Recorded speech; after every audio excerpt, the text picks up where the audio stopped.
Hello good morning students, कैसे हैं आप सभी। आई होप सभी अच्छे से होंगे। फ्रेंड्स, आज हम पढ़ेंगे क्लास 7 की सामाजिक विज्ञान बुक का 8 चैप्टर, जिसका नेम है पृथ्वी का बदलता स्वरूप। जैसे पेड़ों की कटाई के कारण भूकंप आ जाता है, तो अधिक मात्रा में लोग घर बनाने के लिए, अपनी जरूरतों के लिए पेड़ों की कटाई करते हैं, और जिसकी वजह से ही पृथ्वी के स्वरूप में बदलाव आता रहता है। तो उन बदलावों के बारे में हम अध्ययन करेंगे इस चैप्टर में।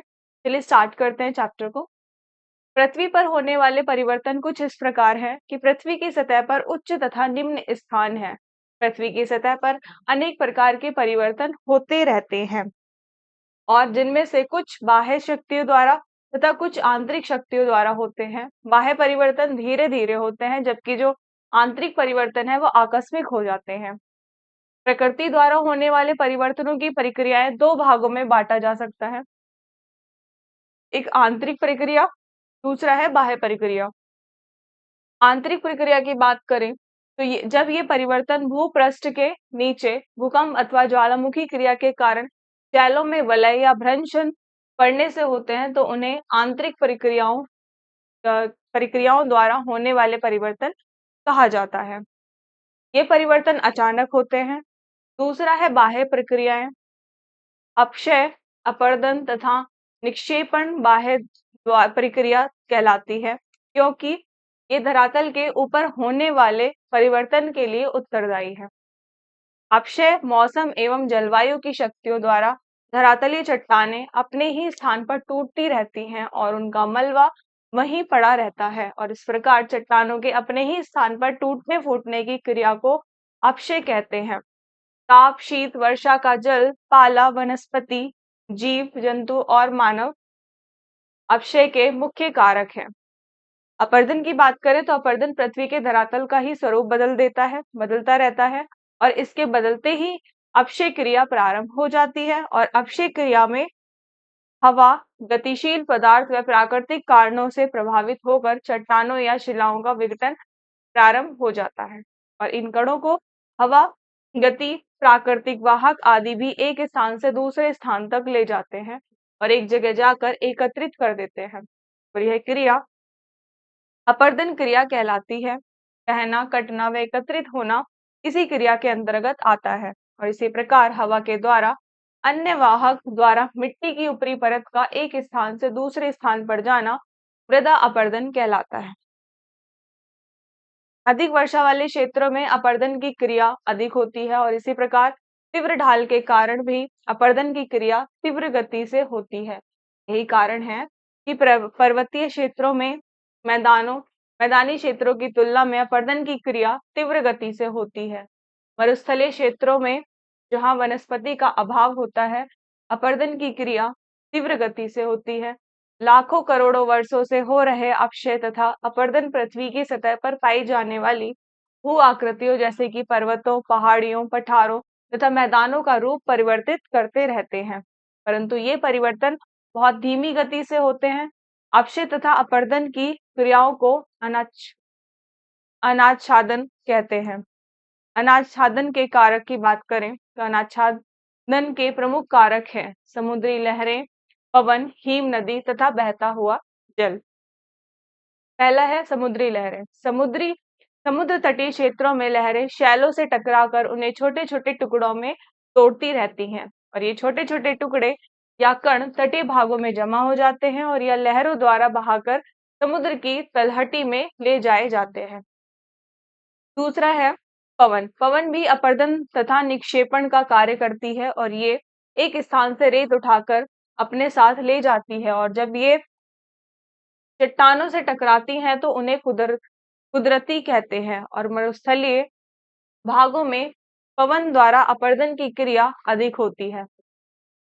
मरुस्थलीय क्षेत्रों में जब पवन के मार्ग में कोई बाधा आती है, तब पवन का वेग कम हो जाता है, जिससे पवन के साथ उड़ने वाली पदार्थ धरातल पर गिरकर बालू के टीलों का निर्माण करते हैं, और इन्हें बालू का स्तूप कहते हैं।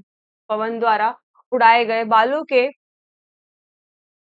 कण द्वारा अपरदन का कार्य धरातल के कुछ मीटर ऊंचाई तक अधिक होता है, और इस प्रक्रिया में पवन निचले भाग को खींच देती है, परंतु जो ऊपरी भाग है वह के आकार का छतरी के आकार का हो जाता है और जिसे छत्रक शिला कहते हैं।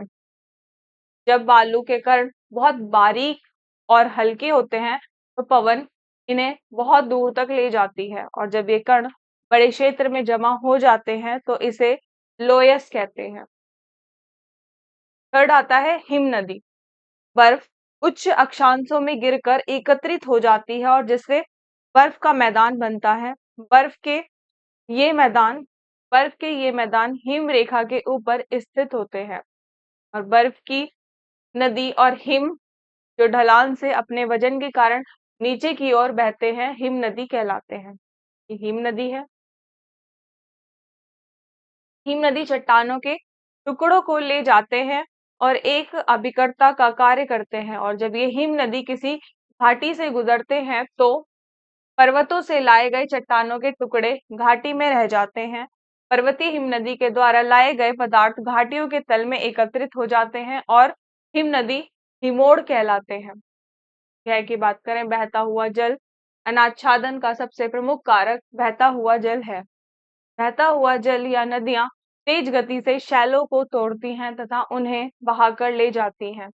नदियां प्राय पर्वतीय क्षेत्रों या पठारों से निकलती हैं तथा मैदानों में बहती हुई वे अंततः समुद्रों तक पहुंचती हैं। पर्वतीय क्षेत्रों में तेज ढाल के कारण नदियों की गति तीव्र होती है तथा अनाच्छादन की क्रिया भी अधिक होती है।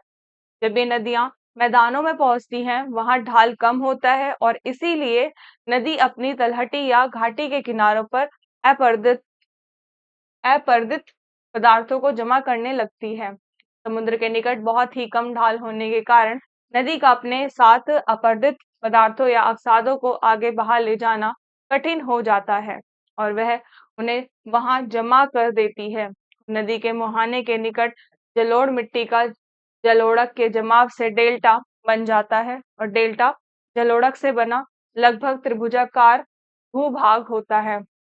यूनानी भाषा के अक्षर डेल्टा की आकृति त्रिभुज जैसी होती है। तो आप ये देख सकते हैं अपक्षय और अपर्दन है।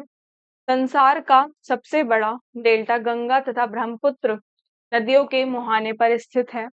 इसे सुंदरबन डेल्टा भी कहते हैं। प्रायद्वीपीय भारत के पूरब की ओर बहने वाली प्रमुख नदियां महानदी, गोदावरी, कृष्णा तथा कावेरी भी अपने मुहानों पर उपजाऊ डेल्टा बनाती हैं। स्थलकृतियों के अपर्दन से बने छोटे छोटे कण शैलों की परतों के रूप में समुद्र की तलहटी में जमा होते रहते हैं और पृथ्वी को आंतरिक शक्तियां जब इन परतों को ऊपर उठाती हैं तो ये पर्वत बन जाती हैं और इन नवीन पर्वतों में अपक्षय तथा अपर्दन द्वारा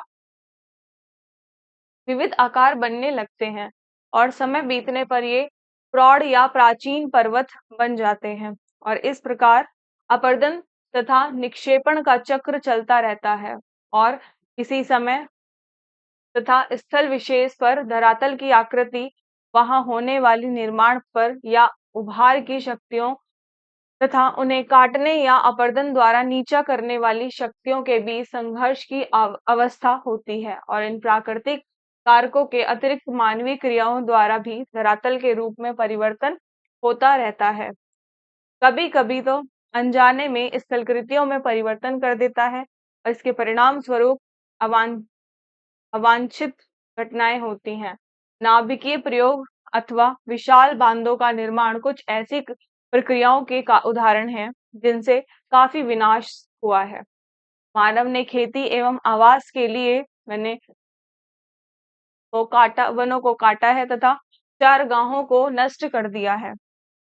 यातायात के लिए सड़कें तथा रेल लाइनें बनाना, नहरें खोदना, सुरक्षा के लिए सुरंगें और खाइयां बनाना, खनन क्रिया आदि अन्य कुछ ऐसी ही प्रक्रियाएं हैं जो मानव द्वारा पृथ्वी के धरातल पर परिवर्तन ला रही हैं और इन कारणों से वनों एवं चरगाहों के अंतर्गत क्षेत्र भी कम हो रहा है और जिससे पारिस्थितिक संतुलन बिगड़ रहा है। सड़कों का निर्माण और नगरों तथा उद्योगों की वृद्धि पर्यावरण को असंतुलित करती है। मृदा का निर्माण किस प्रकार हुआ है इसके बारे में डिस्कस करेंगे कि मृदा का निर्माण किस प्रकार हुआ है। और कैसे और ये कितने प्रकार की होती हैं। वास्तव में चट्टानों के टूटने के कारण मिट्टी बनती है, अतः मिट्टी के निर्माण में चट्टानों का महत्वपूर्ण योगदान है। मिट्टी के निर्माण का प्रथम चरण यहीं से प्रारंभ होता है। जीवाश्म भी इसी मिट्टी में मिल जाते हैं तथा इसे उपजाऊ बनाते हैं। मिट्टी की उर्वरता तथा इसके गुण किसी स्थान की जलवायु तथा स्थलकृति पर भी निर्भर करते हैं। मृदा किसी भी प्रकार की वनस्पति के उगने के लिए आवश्यक है। यह अनेक प्रकार के कणों का मिश्रण होती है और इन कणों को हम दो भागों में बांट सकते हैं। पहला जैविक कण और दूसरा अजैविक कण। पहला आता है जैविक कण।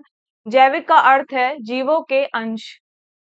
मृदा में जीवों तथा पेड़ पौधों के अवशेष मिलते रहते हैं।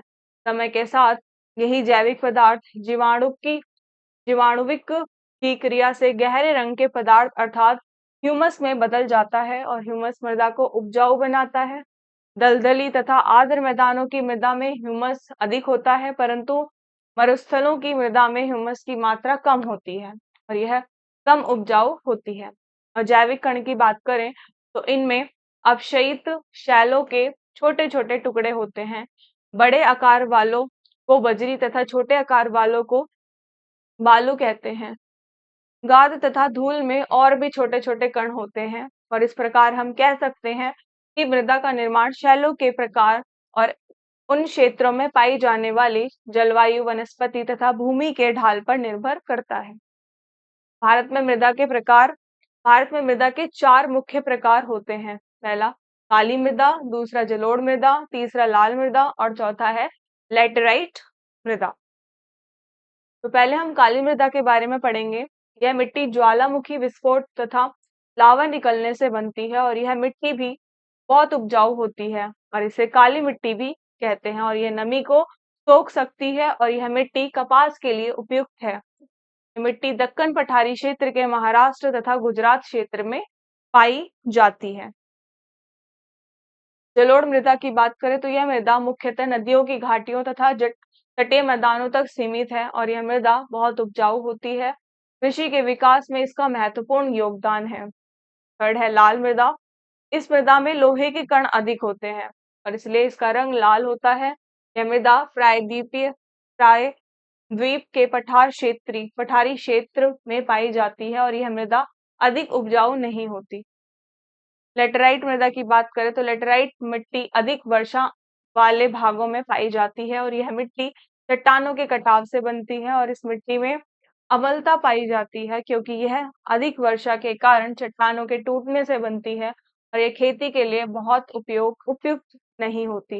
यह मिट्टी अधिक वर्षा वाले पश्चिमी घाट के क्षेत्रों में और उत्तर पूर्व के पहाड़ी राज्यों में पाई जाती है और इन 4 मुख्य प्रकार की मृदाओं के अतिरिक्त पर्वतीय मृदा एवं मरुस्थलीय मृदा भारत के पर्वतीय एवं मरुस्थलीय क्षेत्रों में पाई जाती है।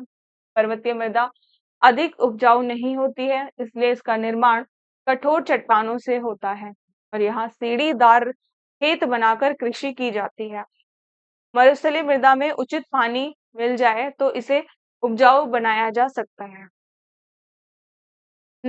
मृदा अपरदन एवं मृदा संरक्षण किस प्रकार होता है। मृदा अपरदन की समस्या भारत में ही नहीं बल्कि विश्व के अन्य क्षेत्रों में भी है। मृदा अपरदन के मुख्य कारण है अवैज्ञानिक ढंग से खेती करना, वनों को काटना एवं चरगाहों में अधिक मात्रा में पशुओं को चराना। हमारे देश में वर्षा एक विशेष मौसम में होती है और तथा कुछ स्थानों पर भारी वर्षा के कारण भी मृदा अपरदन अधिक होता है। हमें मृदा अपरदन पर नियंत्रण करना आवश्यक है क्योंकि इससे मृदा की उर्वरता कम हो जाती है। मृदा संरक्षण की बात करें कि हम इसको कैसे संरक्षित रख सकते हैं, तो मृदा सबसे महत्वपूर्ण प्राकृतिक संसाधन है क्योंकि पृथ्वी पर सभी प्रकार के जीव मृदा पर ही निर्भर करते हैं। अतः मृदा का संरक्षण करना अति आवश्यक है।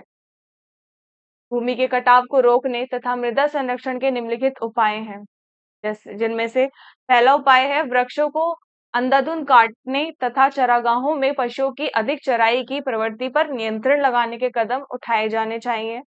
दूसरा है सीढ़ीदार कृषि से पहाड़ी ढलानों की खेती की जानी चाहिए। नदियों पर बांध बनाकर बाढ़ को रोका जाना चाहिए। फसलों के चक्रानुक्रम द्वारा तथा खाद या रासायनिक उर्वरकों या का प्रयोग करके मृदा की उर्वरता को बढ़ाया जा सकता है। वनीकरण और वृक्षारोपण कार्यक्रम के अंतर्गत मृदा अपरदन क्षेत्रों में बड़ी संख्या में वृक्षारोपण किया जाना चाहिए। जल प्रवाह को नियंत्रित या नियमित करने के लिए ढलान वाली भूमि और तीव्र प्रवाहित नदियों पर तटबंध तथा अवरोध बनाए जाएं। तो ये सभी पॉइंट्स आते हैं इसमें। तो ये था स्टूडेंट्स चैप्टर। आई होप आपको ये चैप्टर बहुत ही अच्छे से समझ आया होगा। तो हम नेक्स्ट क्लास में नेक्स्ट चैप्टर पे डिस्कस करेंगे। Thank you so much.